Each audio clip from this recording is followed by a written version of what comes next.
सभी को जय हिंद दोस्तों। आप सभी का हार्दिक स्वागत है जय हिंद रिएक्शंस पे। आशा करता हूँ कि आप सभी लोग बहुत अच्छे होंगे। तो आज हम आपके लिए एक लेटेस्ट और एक मज़ेदार डिबेट लेकर आए जहाँ पे आप देखेंगे आरजू काज़मी करेंगी पाकिस्तानी एनालिस्ट कमर चीमा का डीएनए टेस्ट, और आप देखेंगे आरजू काज़मी के सवालों को सुनकर डिबेट ही छोड़कर भाग जाएगा चीमा। तो ये वीडियो काफ़ी इंटरेस्टिंग होगी, आपको बहुत कुछ जानने को मिलेगा और मज़ा आएगा जहाँ पे आप देखेंगे ये दोनों बात करेंगे हमारे प्यारे और शक्तिशाली देश भारत के बारे में। तो इसे अंत तक देखें और चैनल पे नहीं है तो चैनल को सब्सक्राइब कर दें ताकि हम आपके लिए ऐसी लेटेस्ट और मजेदार वीडियोस लाते रहें। तो चलिए पहले साथ मिलकर ये वीडियो देखते हैं और अंत में इसके बारे में बात करेंगे। जय हिंद, जय भारत। अस्सलाम वालेकुम, नमस्कार, सत श्री अकाल एंड गुड इवनिंग। मैं हूं आरजू काज़मी और जैसा कि आप लोग देख रहे हैं हमारे साथ हैं डॉक्टर कमर चीमा साहब। बहुत शुक्रिया सर कि आज आप आए, थैंक यू सो मच। जी बहुत मेहरबानी madam, thank you very much. Sir पहला सवाल, जरा मुझे ये बताइए कि आपका डीएनए कहाँ का है? मैडम एक तो अब आप तालिबान जो है ना, ये देखें उन्होंने नई डिस्कशन शुरू कर दी है डीएनए की और ये वो और इसका डीएनए कहाँ का सर है। छोड़े तालिबान को, आप अपना बताइए मुझे कहाँ का है। मैं देखिए मैडम, मैंने तो कभी चेक ही नहीं किया, ठीक है। फिर भी सर पता तो होगा ही ना, चेक करने की क्या जरूरत है। मुझे इतना पता है कि मेरे फोर फादर्स, मेरे दादा, मेरे परदादा, जिस लैंड पे मैं हूँ, जहाँ से मेरी पैदाइश है, वहीं से हैं शुरू से। ना हम भारत से आए थे पाकिस्तान, ना हम कहीं और से आए थे, ठीक है। हम इसी सरजमीन, इसी धरती पे जो आखिरी रिकॉर्ड हमारा मिलता है वो यहीं का मिलता है, दैट्स इट। तो सर ये धरती तो भारत की थी ना, ये धरती तो भारत ही थी उस तो भारत शुरू की से। कहाँ थी? वो तो 47 के बाद सर पाकिस्तान तो बना ना। भाई वो ठीक है, उस इलाके को ये कहा जाता था, ठीक है, but that does not mean कि ये भारत की धरती थी। इस इलाके को इंडिया कहा जाता था, ये जो भी इसकी वो उस वक्त नॉमेनक्लेचर डिफरेंट चीजें थी। लेकिन द क्वेश्चन हियर इज कि आप तो अफगानियों को पूछे ना, वो उनके ऊपर तो किसी ने कॉलोनाइज नहीं किया, उनके ऊपर तो बरतानिया ने कोई कॉलोनी नहीं की, वो तो बरतानिया के अंदर नहीं रहे ना। देखें हम तो चलो ठीक है, भारत और पाकिस्तान बरतानिया के अंडर है, तो तालिबान या जो अफगानिस्तान बैठा है वो तो किसी के अंडर नहीं रहे, तो वो उनका डीएनए कैसे इंडियन हो गया? मैं सवाल तो उनसे पूछना सर चाहिए। आपका डीएनए, सर मैं आपसे पूछूं आपका डीएनए कहाँ का है? आपका डीएनए भारतीय है, आप कह सकते मेरा हैं। डीएनए क्यों भारतीय होगा भाई? आपका हो भारतीय, आप जाए भारत, आपको मुबारक हो डीएनए भारत का। हमें क्यों कह रही हैं आप? हम तो, मैंने कहा जहां मैं पैदा हुआ हूँ, मैं तो इसी मैं भी जगह। यही कह रही हूँ सर कि ये पूरा एरिया जो है पाकिस्तान जिसको हम कहते हैं, ये सबका सब भारत के साथ ही तो था ना, भारत ही था ना पूरा, तो फिर डीएनए तो वही हुआ ना हमारा। ओ भाई, वहां से आने या जाने की बात नहीं है, आप बेशक यहीं पे रही हो, आपकी आपकी फैमिली मैं सालों साल से, लेकिन जो लोग यहाँ पर थे वो थे तो भारतीय ही ना, तो भारतीय मैं डीएनए ही होगा। मैं मैडम एक बात कह रहा हूँ। जो सवाल आपने मुझसे पूछा, मैंने कहा जी मैं तो इस जिस जगह पे मेरी पैदाइश हुई वहीं पे हम्म। मेरे फोर फादर्स थे। मैंने हम्म। नहीं कभी सुना कि मेरे अबा अजदाद कहीं से माइग्रेट होके आए। ठीक। हमारा यही जहाँ पे मेरी जो डिस्ट्रिक्ट है प्राइमरी, जहाँ पे मेरी पैदाइश हुई, एक तो ठीक। ये बात हो गई।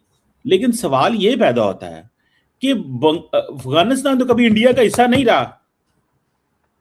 आप सर ये आप बार बार अफगानिस्तान क्यों चले जाते हैं? मैंने तो अफगानिस्तान का नाम तक नहीं लिया है, मैं तो अफगानिस्तान के बारे में कुछ पूछा ही नहीं है, मैंने तो सिर्फ ये पूछा आपका डीएनए कहाँ का है, और आप मुझे कह रहे हैं कि आप मेरी जहाँ बात पैदा हुए आपके मेरी आपका बात सारा पूरी सारी जनरेशन वहीं पे थी। लेकिन मैं आपसे कह रही हूँ कि वो इंडिया तो भारत का था ना पहले, पाकिस्तान बनने से पहले। नहीं है, नहीं नहीं, मुझे एक बात बताएं।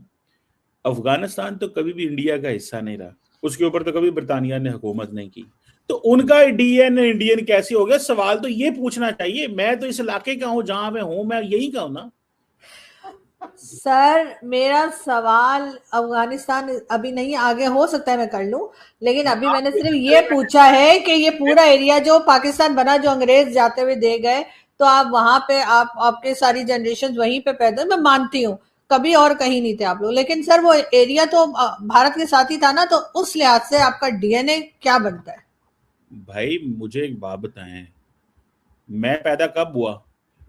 सर जब भी पैदा हुए, हमें उसमें कोई मैंने इंटरेस्ट नहीं मेरी है बात सर, सुने, मेरी बात सारी ये है कि सुने, आपके डीएनए का पूछ रही हूँ सर, अब जहां सर आपके मैं फोर पैदा फादर्स हुआ, और कितने लोग वहां पैदा हुए वो इश्यू नहीं है। मैं पैदा हुआ आजाद पाकिस्तान में, आजाद पाकिस्तान में हुआ ना, तो मैं तो हम्म। पाकिस्तानी हूं ना।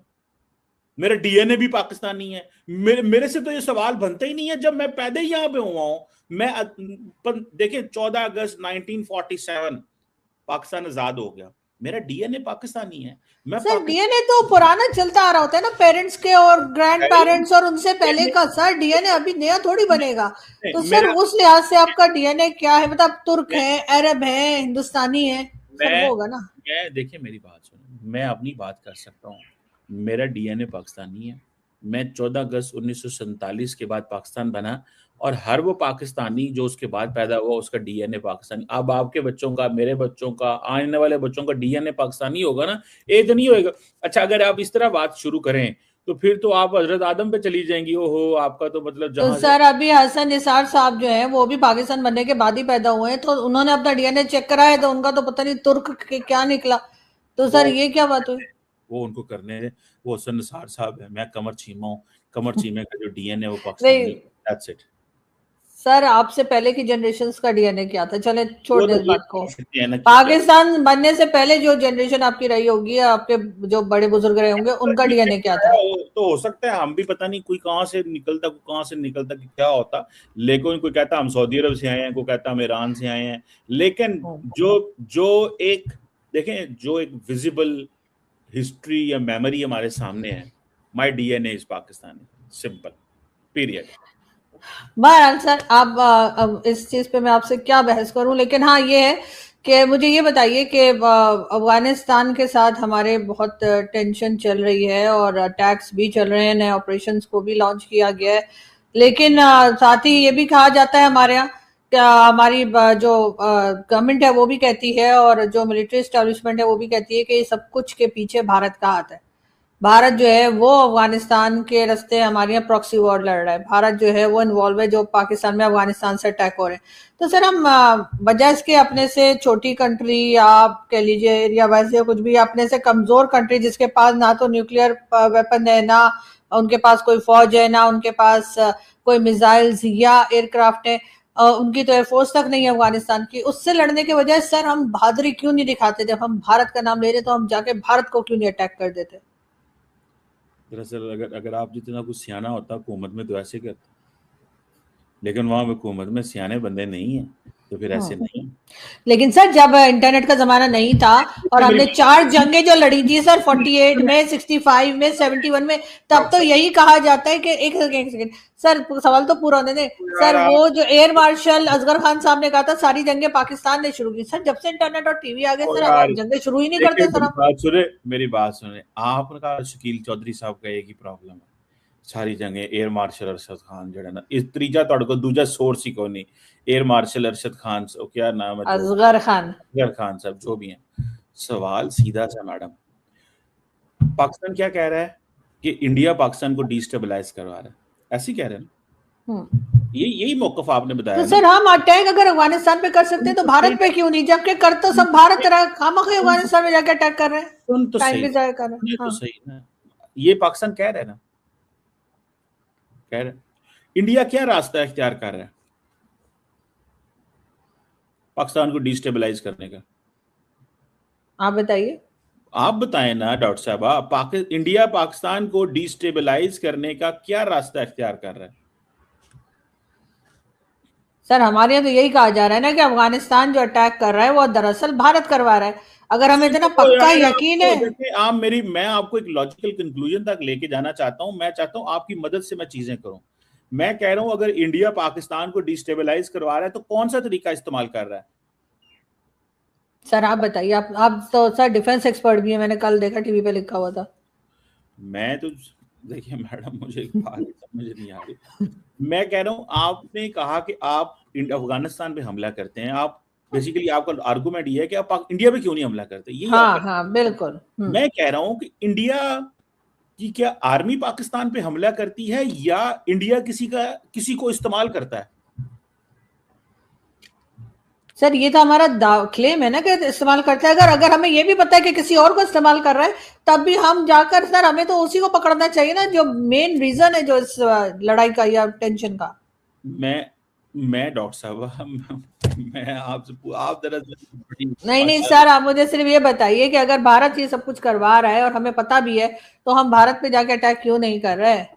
हम अफगानिस्तान के पीछे क्यों पड़े हुए, जो हमसे कमजोर है, जिसके पास ना फौज है ना कुछ है, उससे लड़े जा रहे हैं। और भारत के पास नहीं जा रहे, जो असल में जिसको हम कहते हैं कि सब कुछ यही कर रहा है, तो जाए ना सर, उनसे जाके लड़े जरा। अब कमाल ही हो गया सर, ये तो भाग ही गए। हेलो, अरे सर आप तो दिल पे ले गए यार, कमाल है। तो बंदा कुछ पूछ भी नहीं सकता कि अफगानिस्तान जैसी छोटी कंट्री जिसके पास ना फौज है ना कुछ है, उसको मतलब आप अटैक कर रहे हैं ये कह के कि भारत करवा रहा है। जब मैंने कहा कि भारत पर अटैक क्यों नहीं करे, कहीं अटैक करने तो नहीं चले गए।